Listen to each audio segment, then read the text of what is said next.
Today I want to make a worst to best video to rank the albums of one of my favorite USBM bands, one of my favorite American black metal bands, one man's bands especially from, as I said, from United States. And here I'm speaking about Judas Iscariot.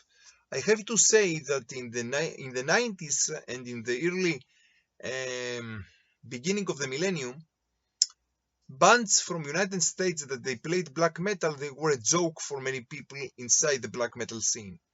Maybe except of some iconic bands like Vaughn or like Profanatica or like Apsu.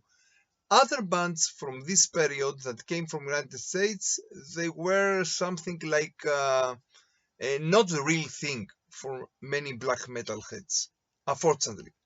Because in my opinion, the American black metal scene is also one of the most important scenes in all the world. Today, we can see that, and many people, they like bands from United States, and we have so many strong names today from United States about black metal I'm speaking. But in these years, the situation was a little bit different. But in any case, even in these days, most real black metalheads, the cult and the true black metalheads, they had to say only good words about one special one-man's band from United States, and I'm speaking, of course, about Judas Iscariot. Judas Iscariot is the band of one guy from Illinois of United States, and I'm speaking about Andrew Harris, the real name of him, and his nickname Akhenaten, that is the name one of the pharaohs of ancient Egypt. The band started in 1992 and disbanded in 2002, 10 years afterwards, when Akhenaten left the United States and relocated to Germany. In these 10 years, he made 6 full-length albums, 5 EP, and 1 live album. He played only 2 times live. And in one of his shows, guys from Apsu, prospective creator from Apsu, guys from Greek, the other also one-man's band, the American black metal band, and also guys from Nargaroth, the German, also one-man's band from Germany. They were together with him in his show, one of his live shows. And he made also some splits, if I'm not sure, with Satanic War Master from Finland, also from Macabre Omen from Greece, if I'm not sure. But here I want to speak about the full-length, the 6 full-length album of him. Especially only one album he became, let's say, not a one-man's band, but 2 members band. Because in the album Heaven in Flames, he took a real drummer with him by the nickname Cryptic Winter, and only in this album they were 2 guys. But in other album, he plays all the music. Now, I don't know if it was drama scene, not drama scene. I think that he used the drama scene in the other albums. So I want to make a worst to best, but in reality, there is not a real worst album of Judas Iscariot. So what I will put here is my opinion about what I like more and what I like less, but there is not a real bad album of this band. Let's find out. In the 6th place for me will come his 3rd full-length album of 1997, and I'm speaking about this album by the name of Great Eternity. Okay, this is a not bad album, it's very good, but I put it here only because the other albums that will come afterwards. I can say that in his 3rd album became a little bit less inspired from Dark Throne. I have to say that in his two first full-length albums, he was really like the American Dark Throne sound. He played like Dark Throne of the period of the Holy Trilogy of them. If you understand what I'm speaking about, a Holy Trinity of the Dark Throne.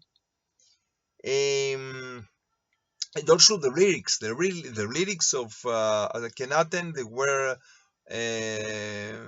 connected with dark romanticism and with poets, English poets of this period of dark romanticism, like William Blake, like Shelley. Also, he was very inspired by Nietzsche and his nihilist approach. Some people accused Judas Iscariot and Akhenaten about neo-Nazi ideas, but always he said that he's not a neo-Nazi and that his band is not an NSBM band. Maybe the whole accusations against him, it was because some connections of him with other members of other bands, that maybe they have a little bit or more connection with an SBM, like a Satanic War Master, okay, like Greek, another also one-man band from United States, like Nargaroth from Germany, but this is not exactly.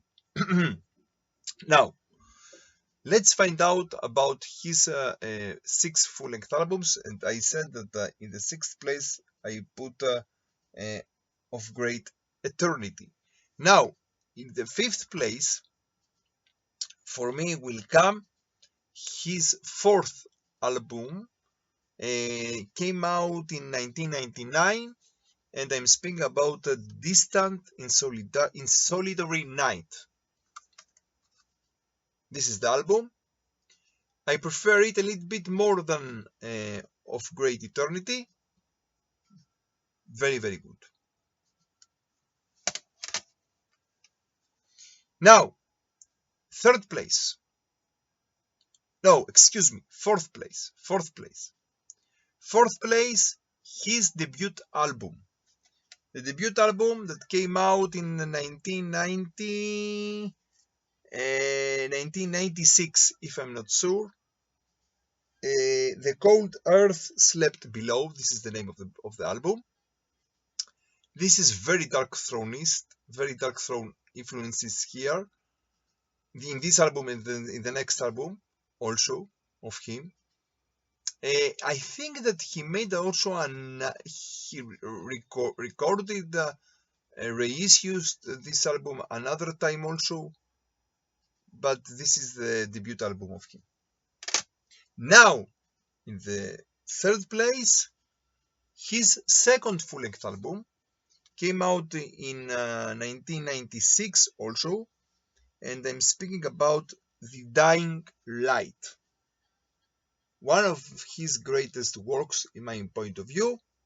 Very, very, very good. Lo-fi black metal, like the Norwegian wave. The second wave of black metal from Norway. This is the style.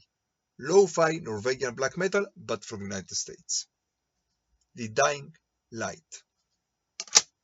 And now, in the first 2 places, I always have this conflict between me, what I will put first and what I will put second. But let's be clear. In my point of view, my personal point of view, in the 2nd place will come his 5th work, his 5th album, full-length album, also came out in 1999, and I'm speaking about Heaven in Flames. I know that many people prefer this album as his best album of Judas Iscariot, and I understand this very well. This is a great album. Great, great, great, great album. Also lo-fi style. Great album of his career. But in any case, in my first place, I will put his last work, his last album, the sixth album of him, that came out in 2002. And of course, as you understand, I am speaking about this opus of him, To Embrace the Corpse's Bleeding. Now, I can say that this album is a little bit, the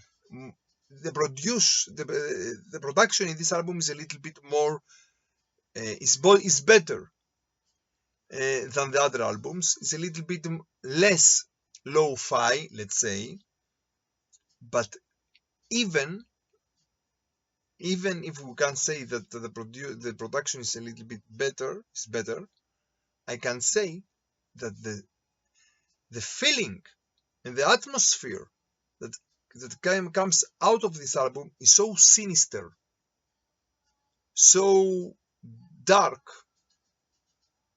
that I like it so much. So in my point of view, this is his best work, the last work of him, To Embrace the Corpse's Bleeding. So this is about Judas Iscariot, one of my favorite American black metal bands and legends from these years. So from Israel and from Jerusalem, stay metal and stay heavy.